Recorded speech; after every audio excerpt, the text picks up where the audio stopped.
Tiens, t'es bloqué?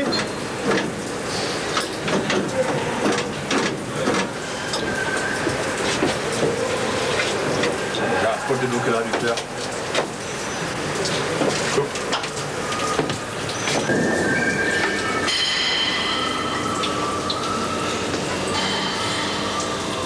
Oui. Il y a un problème, on a un réducteur. Il faut déverrouiller le réducteur, non?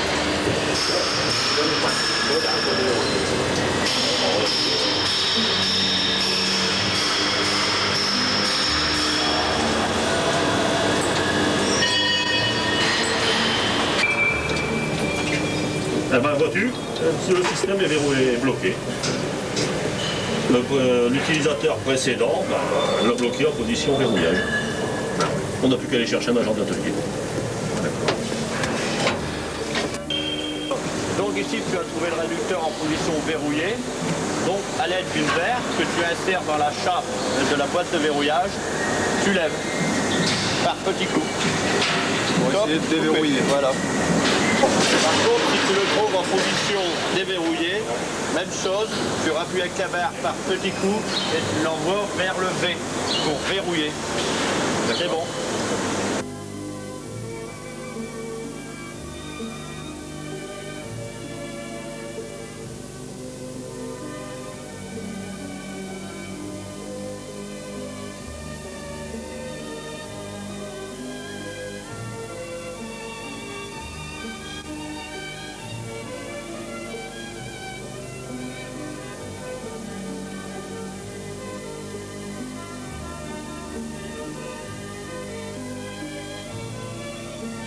Je passe le réducteur.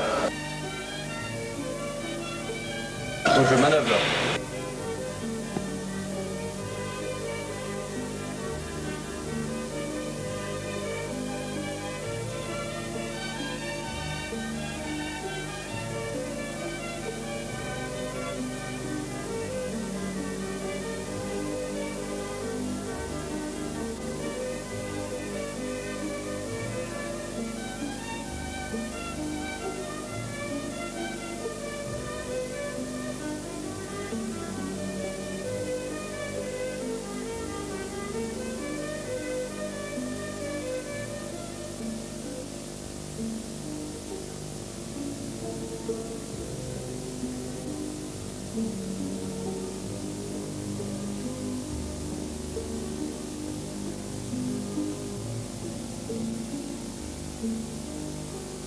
Alors tu vois ici, on a fait en atelier, on a appliqué des affichettes pour faire un rappel aux mécaniciens.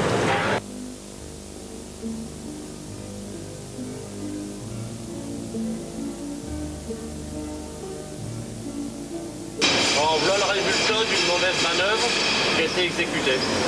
La boîte de verrouillage est à chaîne. En forçant trop dans le mauvais sens.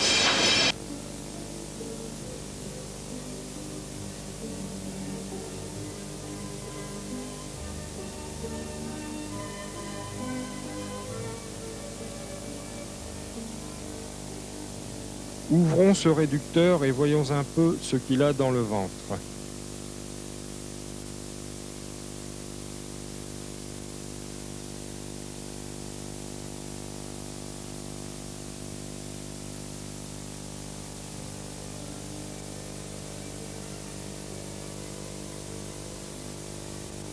Le dispositif de changement de réduction pour les locomotives qui en sont équipées est constitué d'un balancier oscillant autour de l'arbre d'entrée,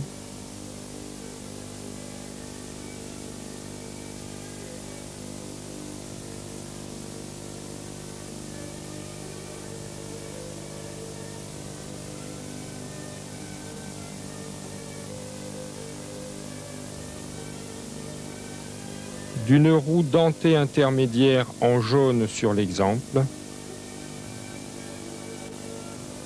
de 2 roues dentées d'entraînement des essieux en rouge sur l'exemple, d'une manivelle qui entraîne les 2 chaînes des dispositifs de verrouillage,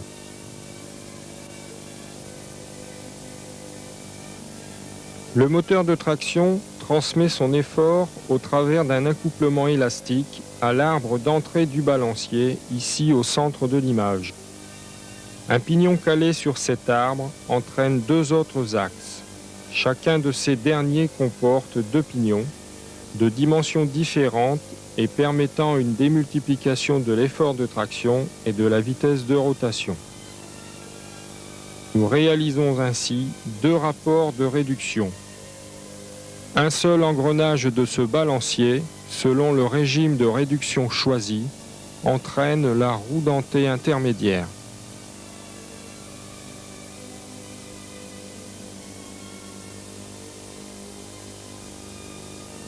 Cette dernière est toujours en prise avec les roues dentées d'entraînement des essieux.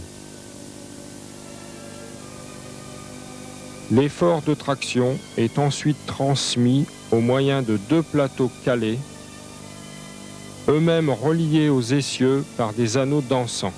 Chaque dispositif de changement de réduction se commande manuellement à l'arrêt à l'aide d'un levier amovible permettant de faire pivoter le balancier.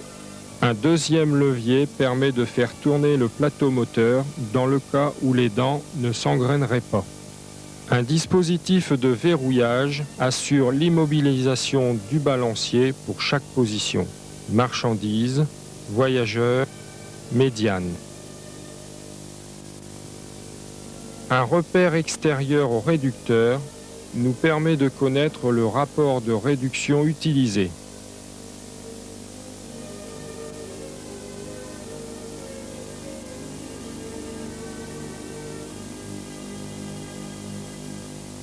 Chaque réducteur est équipé d'une manivelle, d'une tige télescopique,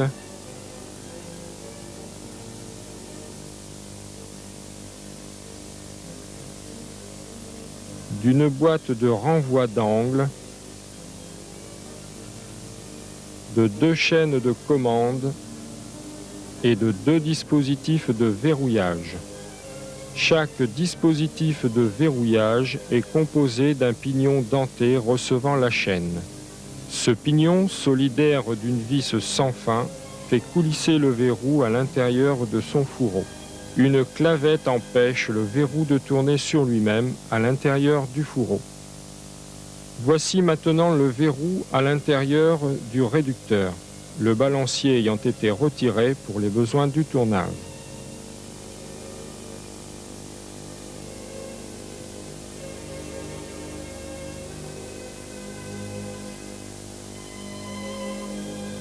Un gros plan vous montre l'un des trois œillets du balancier. Nous le passons sur la réduction voyageur. Le verrou vient l'immobiliser définitivement dans cette position.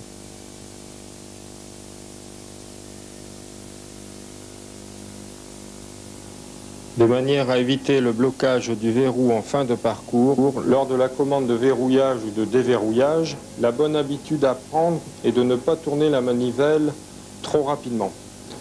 Pour nous aider dans notre action, l'atelier a d'ailleurs installé des butées caoutchoutées dans le carter réducteur pour éviter le coincement du verrou. Lors de la manœuvre de bascule du balancier, si vous le claquez trop brutalement, vous risquez de détériorer sa butée de réglage et ainsi de ne plus retrouver les positions exactes de verrouillage. Fermez bien les trappes après avoir terminé le changement de position. Ceci afin d'éviter la pollution aspirée par les ventilateurs. Et vous n'omettrez pas non plus de retirer les petites barres de commande des plateaux. Elles ne supportent vraiment pas la vitesse élevée.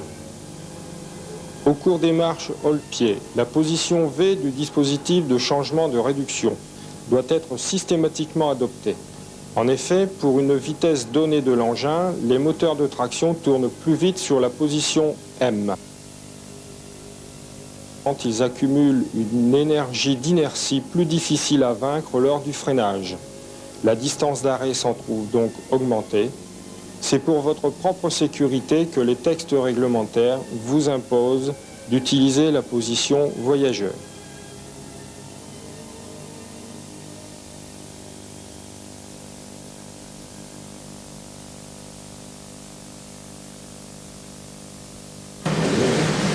Combien avons-nous connu d'incidents réducteurs en 89?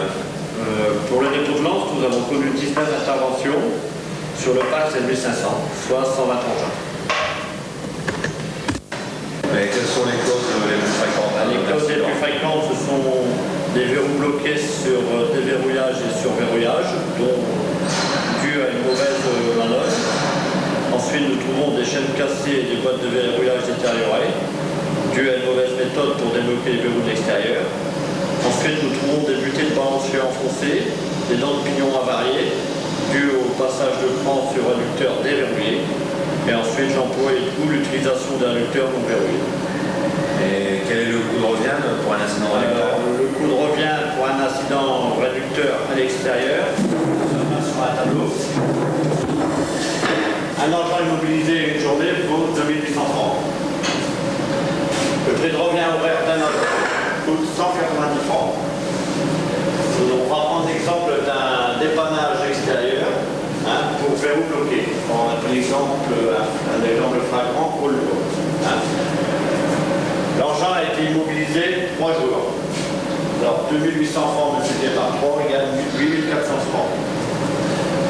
L'intervention de 2 agents d'atelier, 190 francs multiplié par 8 heures multiplié par 2. Ça nous donne 3040 francs.